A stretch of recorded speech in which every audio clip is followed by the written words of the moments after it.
हाय movie शूविंस, क्या हाल चाल है। रक्षाबंधन मना लिया भाई लोगों। और रक्षाबंधन वाले दिन दो मूवीज़ रिलीज़ हुई हैं, रक्षाबंधन और साथ ही साथ में लाल सिंह चड्ढा। लाल सिंह चड्ढा के बारे में मैंने आपको बता दिया कि किस तरीके का मेरा एक्सपीरियंस रहा।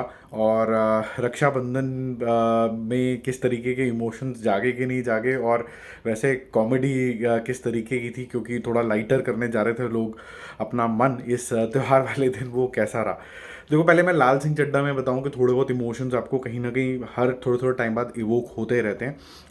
जो रक्षाबंधन है उसका जो टोनालिटी यहाँ पर रखा गया है, मुझे ऐसा लगता है कि ये कॉमेडी तो इसके अंदर ठीक ठाक है, थोड़ा कभी कभी स्लैपस्टिक भी है, लेकिन जो अंडर करंट मैसेज है इसके अंदर, वो मेरे ख्याल से एक टाइट स्लैप है कुछ लोगों को।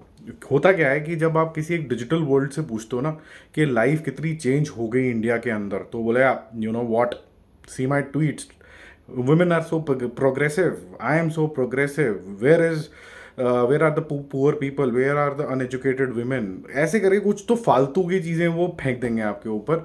जब आप किसी एक नॉर्मल किसी गांव में चले जाएंगे ना, गांव खेड़े में चले जाएंगे किसी भी नॉर्मल में, वहाँ आप देखेंगे कि जो सोसाइटी है उनकी इतनी क्लोज बाउंड है, और उस क्लोज बाउंड सोसाइटी के अंदर एक अलग ही तरीके की दुनिया होती है।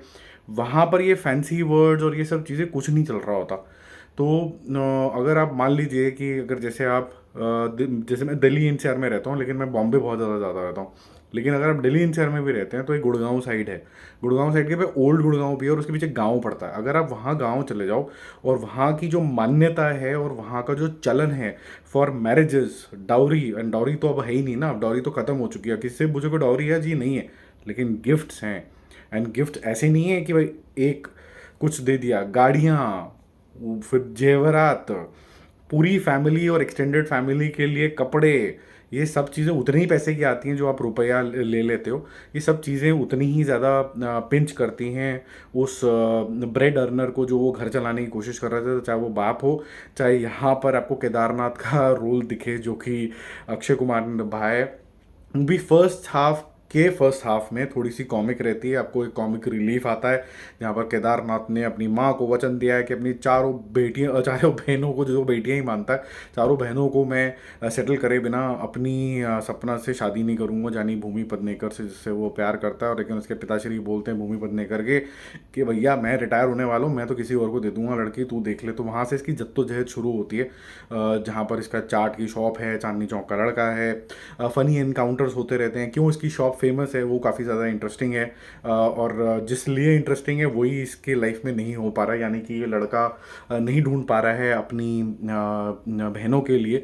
और वो कितना इंपॉर्टेंट हो जाता है इसकी लाइफ में, वो फ़नी वनी वेज दिखाए जाते हैं। कभी बहनें इसके हाथ नहीं आती हैं, उनकी अपनी नुआंसेज हैं लाइफ में, एक्सेप्ट वन, जिसके बारे में हम आगे बात करेंगे, गायत्री। और उसके अलावा किस तरीके से जो नुआंसेस के अंदर बस धंसता ही चला जाता है, और बोलता है कि मेरे हाथ में कुछ भी कंट्रोल रहा नहीं है।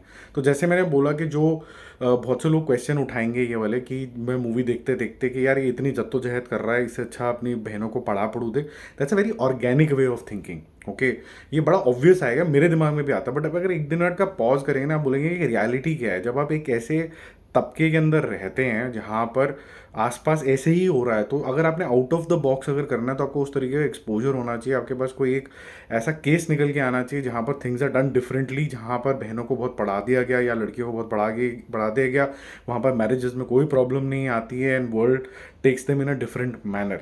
बट हैविंग सेड दैट, ये मूवी उसी डायरेक्शन में चली जाती है इवेंचुअली। और जो उसकी सबसे बड़ी सिस्टर होती है गायत्री, कर्टसी, जो उसकी शादी हो जाती है सीमा पावा मैच मेकर के साथ, वो कॉन्वर्सेशन काफ़ी इंटरेस्टिंग है।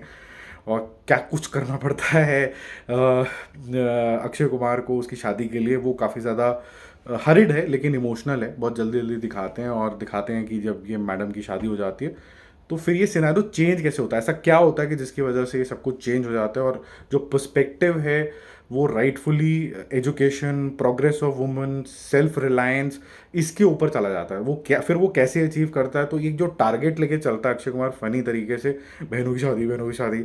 अब बहनों को सेल्फ रिलायंट बनाना है, सेल्फ सफिशिएंट बनाना है, अपने पैरों पे खड़ा करना है, ये कैसे हो गया, ये मूवी का अच्छा पॉइंट है। डाउन साइड ये कह सकते हैं कि ये बहुत जल्दी जल्दी होता है, थोड़ा और इमोशंस डाल सकते थे। प्लस पॉइंट मैं ये बोल सकता हूँ कि बहुत तेज तेज चलती है मूवी, बहुत जल्दी ख़त्म हो जाती है। ठीक ठाक मैसेजिंग है।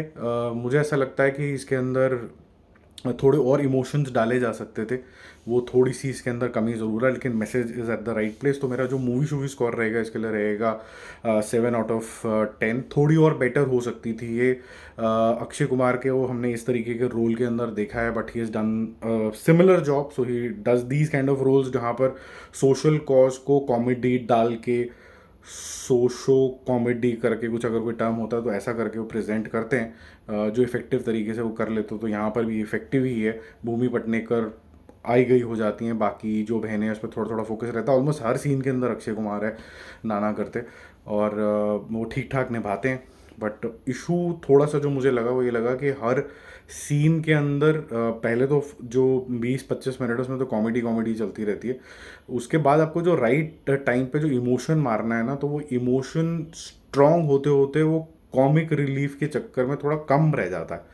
तो आप कंफ्यूज हो जाते हो कि मेरे को इमोशनल मूवी देखनी है कि कॉमेडी मूवी देखनी है। So it's not exactly on the lines of toilet एक प्रेम कथा, जो थोड़ी सी ज़्यादा मैं बोलूँगा इफेक्टिव थी, इससे थोड़ी कम इफेक्टिव लगी, लेकिन फिर भी बहुत स्ट्रॉन्ग मैसेज है। और एक डाउन साइड बता दो जाने से पहले, जैसे मैंने बोला ही स्टार्टिंग के अंदर, लोग शायद बहुत ज़्यादा क्रिटिकल बहुत जल्दी हो जाए, अरे ये बेवकूफ़ आदमी क्या कर रहा है यार, इसको पढ़ाई दे।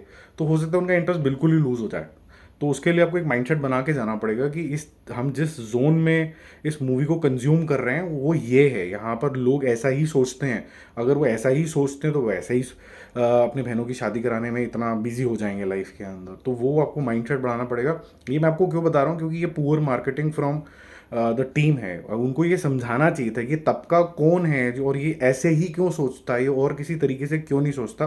तो उसके भी नंबर मैंने इसलिए काटे क्योंकि it is poorly marketed also. बाकी हम जल्दी मिलेंगे एक और रिव्यू के साथ। Don't forget to subscribe the channel. Bye bye.